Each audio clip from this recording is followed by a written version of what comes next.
Naked's what I call my way of cooking. What I cook in the restaurant isn't what I cook at home.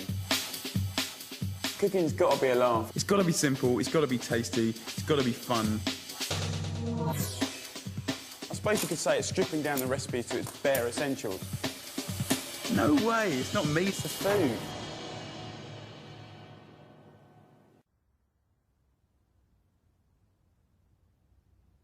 Look at this. You know, the butcher's done all the hard work for me. All I did was walk in the shop, say, can I have a loin of pork? Can I have it scored? Can I have it off the bone? And can you chop the bones up for me? It's all done, no mess. So all I want to do is do some really simple things to make it really taste superb, and then I'm just going to roast it as normal. So firstly, I'm going to get some fennel seeds, just about a couple of tablespoons, and just smash these up. Pork's really good value, and this is a nice free-range bit of pork, and it's, you know, it didn't really cost me too much, considering I'm going to feed about like 30, 40 people with it. So, with this fennel seeds, just sprinkle it onto the flesh on the bottom here. It's quite a nice fresh flavour, and it, you know, I think it complements pork quite well. So pat that in.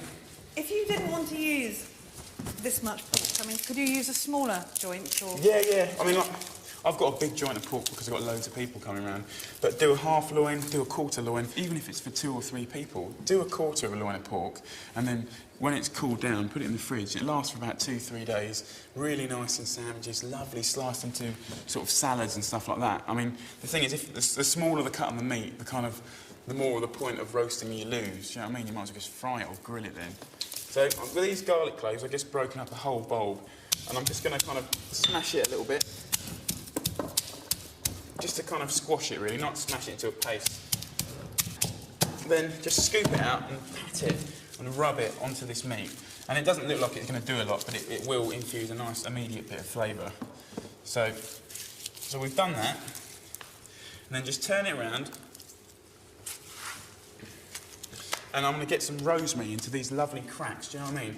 So as opposed to just having lovely crackling with salt, I'm going to get rosemary in these little gaps. And it just, oh, it's going to be so tasty. So that's the pork crackling there on the top? Yeah, this is the skin, and the butcher scored it. So when that cooks and the fat gets going in between, and I've got that rosemary in there, it's going to start sort of getting all greasy and fatty and bubbling away, and the skin's going to souffle up, and all that rosemary flavour's going to go straight into it. Pull off the nice sort of tender little bits, really, and get rid of all the stalks. All you want to do is just chop up the rosemary so it's just fine enough to get into those cracks. You know, nothing exact. And then kind of sprinkle it over the skin. And the idea really is to get it all in the gaps and not on top, because even though it doesn't matter if it's on top, it will only burn and you won't sort of benefit any flavour out of that. So just kind of rub it in. Are you going to serve this hot or cold? Well, I'm going to serve it hot, but you know, it doesn't matter if it's cold. I think pork's wicked hot or cold, you know? Right. So what we've got to do now is do a kind of little marinade. And I've got a nice big tray. In that tray, I'm going to put all the leftover bits of flavour that haven't quite gone into the pork. All the rosemary, all the garlic, little bits of fennel seed. And quite simply, put a good lug of balsamic vinegar, just enough to sort of thinly cover the bottom of the tray. There you go. And some olive oil. Right, so I'm going to get some bay leaf. And these are really nice flavour, so I just pick some of these off and just kind of rip them up into the bottom of the tray. And then what I'm going to do is just put this loin flesh side down, not skin side down, because anything that gets on the skin will burn and we want it to have lovely golden crackling. But the flesh side, we want to suck up all those lovely flavours and just leave it for about half an hour. Right, so this pork's had about half an hour now. It doesn't really look much different on top because it hasn't touched it. But on the bottom, it looks a bit different and it will definitely taste a lot different. So what I'm going to do is just push it to one side, get a nice big pinch of salt on top, and that'll make it crackle and go really nice. And then a bit underneath to season the meat as well. And these bones that I've got chopped up, I'll just put in a line. and then just move the pork onto that, and it will lift the meat off the marinade, because you don't want it to boil. Do you know what I mean? You want the top to roast and the bottom to roast. So do the meat juices then fall through? Yeah, because basically what's going to happen now is the juices will cook out of the pork, go into all that lovely marinade which has got olive oil in it, and it's going to be like a kind of really sticky, tasty kind of dressing-y type thing, which will be really nice to dribble over the sliced meat later. I can't imagine how that's going to look like a kebab. No, but the thing is, when it's cooked, I'm going to slice it nice and thinly, put it on a plate, a little bit of salad, a little bit of salsa, bit of bread. It seems such an extraordinary thing to be cooking at home. Kebabs? Oh, mate, I know a lot of chefs are a bit kind of proud, but I'm not too proud. I like a bit of tacky every now and again. So, no, I love kebabs. It's going to be perfect for tonight. Right, so basically, I've got my oven on full whack. I'm going to put it in for an hour. After the first 20 minutes, I'm going to turn it down to 220, so it kind of cooks nice and sort of fast, but slightly more gentle. And it'll be really nice and crispy and golden on top, and the meat will just be perfect.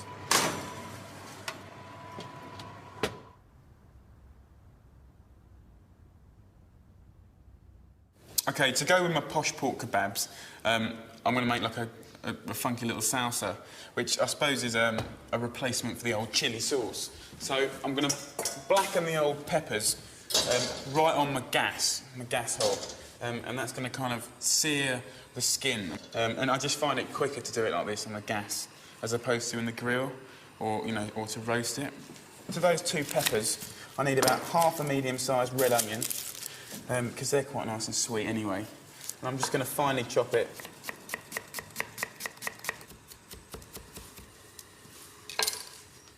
So that's that done.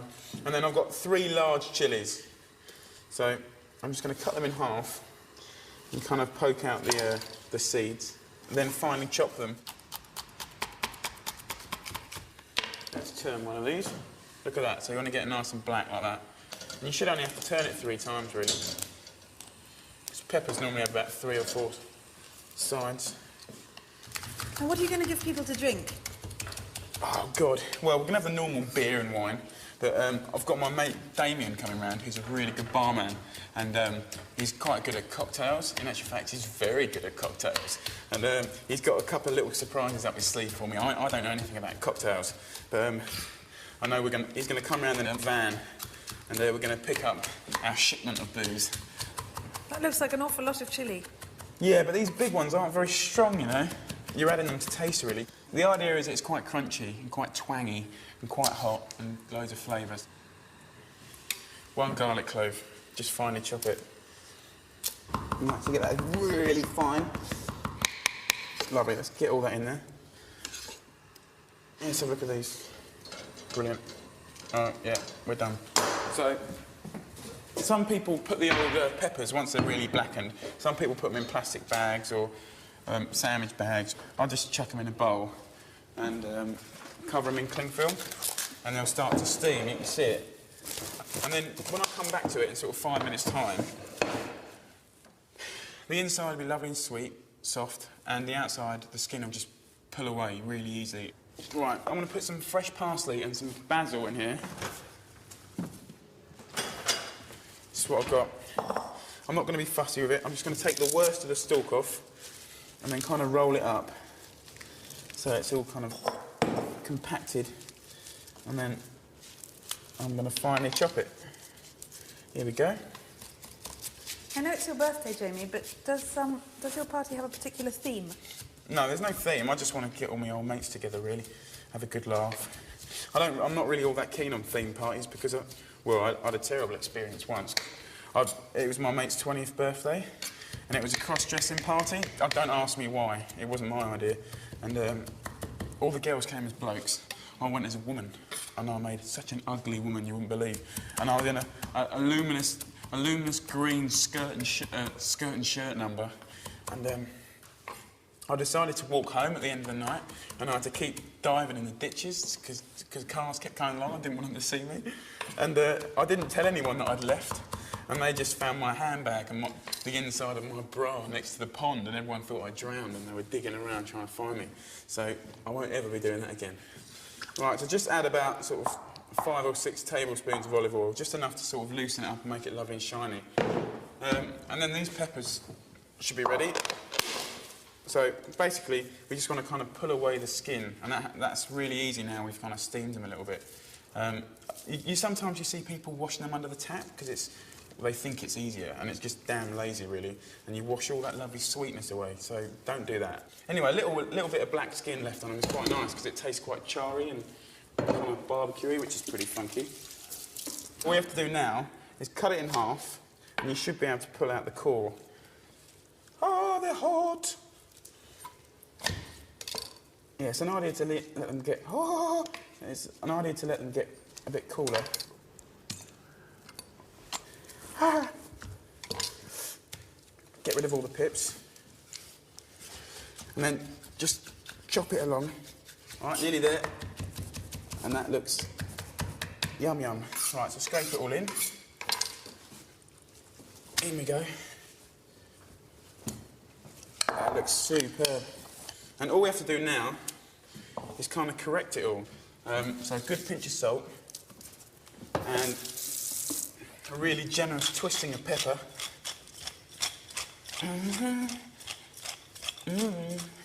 Lovely. And actually, I'll tell you what the other trick is. A nice little lug of red wine vinegar because it's got a really nice twang and kind of gives it that kick, that little kick that we like with the chilli and all that chunky stuff. Right, so I'm really pleased with that. Tastes really good now.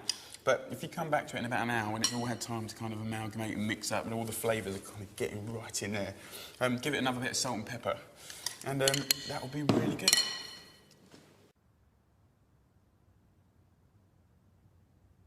This mozzarella and chilli salad is absolutely superb. It's definitely one of my favourites. To get it really good, what I have to do is blacken the chillies, exactly the same as I did the peppers, and I just have to prick the skin first because I had a bit of a dodgy experience once when I was at work, and I was grilling about 30 chillies, and all of a sudden they started exploding. I mean, like really, like hot exploding all over me, all over my face, and it really, really burnt. So, got to prick them first, and then they won't do it. But they smell wicked.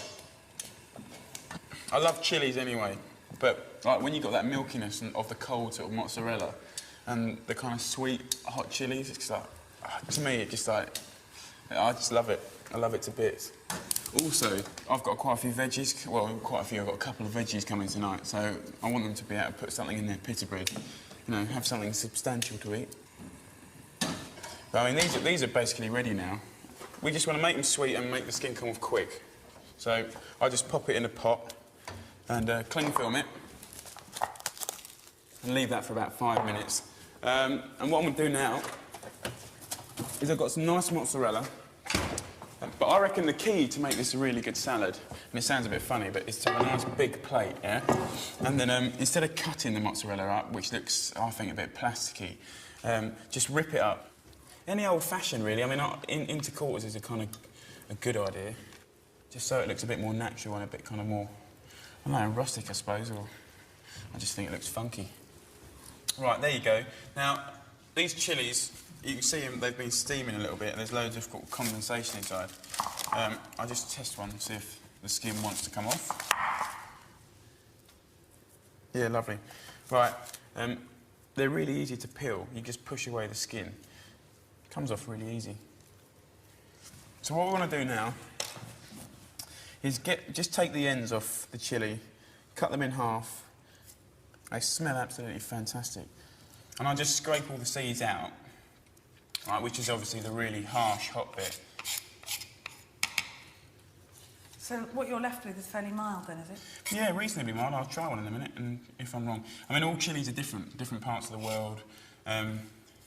And I've been eating chilies raw 1 minute, sort of really easily, and then the next week we get a similar looking batch in, and they're from a different part of the country, and you nosh into one, and then it's like, ah, and it's just like awful, but no, I think these will be all right. And I just basically slice them lengthways. So if you ate the really, really hot chilli in like that, what if that was really hot? What do you do? It's quite hot, but it's nice as well. Oh, yeah, it's quite hot. But the thing is, even though it's quite hot, it's mild hot. When that's with all that really milky mozzarella, olive oil and stuff, it's going to be superb. Ooh. What else would you use these for, these chilies? Oh, God, you can do them so much. You can do them with, like, boiled rice, in with noodles, and I like them especially in, like, spaghetti or pastas and stuff like that. Over grilled vegetables, in salads, loads of stuff. And just a couple, you know, don't put loads in, just a couple, just sort of liven it up a bit. Right, so what we do now is just really roughly sprinkle it over the mozzarella. Don't be fussy, don't do anything sort of restauranty with it, just sprinkle it all over. That's beautiful. So now what we've got to do is get some herbs. And we've got some nice herbs. I've got some purple basil and some green basil. And I'm just going to rip that up really kind of roughly, just over it. Purple basil is rather unusual, isn't it? I suppose it is unusual, but you can get it in all the supermarkets now. And, you know, it looks great and it tastes really good. Does it taste different from green basil? Slightly different, yeah, slightly fresher, slightly more mint, kind of aniseedy, I think.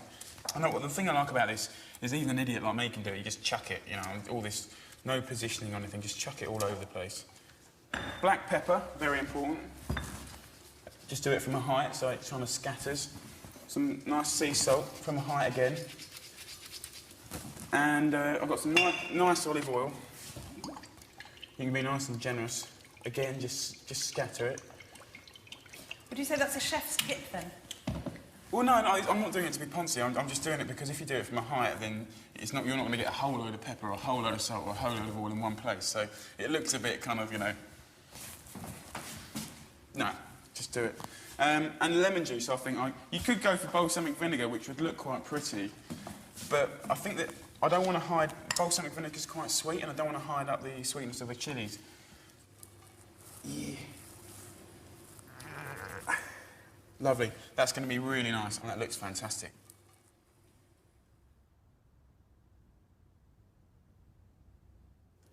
This was a bit of a fluke, really, how this salad came about, really, because I was just walking down the supermarket, getting my fruit and veg, as per norm, and I was tucking into the peas, and they were so fresh and sweet, and it was lovely. And I thought, well, why can't raw peas work in a salad? So all I do is just get the old peas out, and if you're lucky, they'll all be small. You do get the odd fat boy, like a bullet, and you don't want that at all. So you can either cook them the next day in a different way, or you could blanch them and put them in the salad, but I personally think, you know, you lose the whole idea about it. So I've got some washed baby spinach. All I'm going to do is chuck the old spinach in a bowl, chuck the little peas in as well. I'm going to really simply dress it. I need some olive oil, a good kind of 4-5 second lug, you know, about 4 or 5 tablespoons, just enough to coat your spinach, really. And then you want about the same again in lemon juice. And the lemon's quite important, do you know what I mean? Because it's quite a summery thing, lovely, fresh, crunchy peas, and the lemon kind of pulls it all together, so it's quite important. Just do it to taste, really. And then I want a good pinch of salt and a little bit of pepper. And just sort of give it a dress. Do you always do that with your hands? Well, you can use tongs if you like, but I like to get stuck in, you know what I mean? Makes it more fun. So let's taste one. Yeah, that's fine. So once you've done that, just chuck the old spinach on the plate, and you'll always get left with a really lovely pile of like peas at the bottom. So once the spinach is all there, just kind of sprinkle all the peas around. I love all that. It just reminds me of summertime so much. And then got some French cheese. You can buy. I bought this in the block over the counter. You can buy it in the packs or, you know, whatever you can get hold of. You know, funky little block like that. And I just love it to bits. And just crumble it, any old how. Would you use any other sort of cheese? No, to be honest with you, in this salad, it's so simple and it works so well. Feta cheese is the only one for the job because it's kind of creamy, it's nice and salty, and it's kind of a bit tangy as well, you know. And I just think, I can't think of a cheese that would do it, to be honest. And the colours just look great, and just sort of maybe bob it about a bit so it gets in there. And that's just about it. The easiest salad in the world. And it tastes pucker. Lovely. I like that.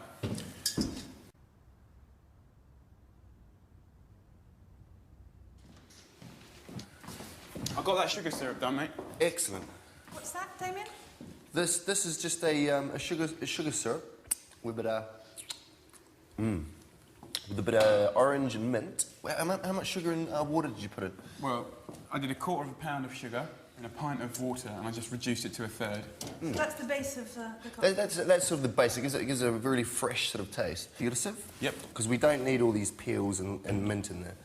What is this cocktail, Damien? What's it called? This cocktail's called Jungle Boogie. I made it for Jamie. Cheers, mate. I really appreciate that. So what you have to do, bro, Yeah. is chop the pineapple and orange and mango into hunks.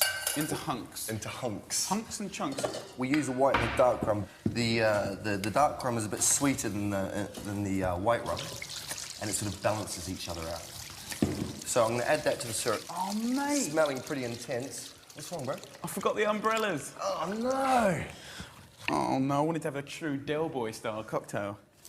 Now all we have to do is add the juices. We've got some orange juice, we've got some pineapple juice, and we've got some mango juice. So have you known Damien a long time, Jamie? Well, yeah. I mean, I work with Damien, and he's a choice barman. And we kind of work together, really. Well, we did work together for 3 years. Shall I put this straight in there? Yeah, just chuck it in. Mate, I'm so excited. I'm getting a bit nervous now. I've got butterflies. How many people coming over? About 40, but if it goes pear-shaped, it's just me and you, mate, and that big bowl of rum. So we're going to put a little bit of lime juice in there. Gives it a bit more flavour. Liven it up a bit. The last finishing touch for it is to put a bit of grated fresh nutmeg on it. How much do you have to put in? You just grate to taste. Bit like salt and pepper. Yeah, exactly. Try it, Jay. I'm looking forward to this. What do you think? Yay! Cheers. Yeah! That's going to do the trick. You look sharp. I look like a tramp. So I'm going to get dressed. And Okay. can you look after yourself for 10 minutes?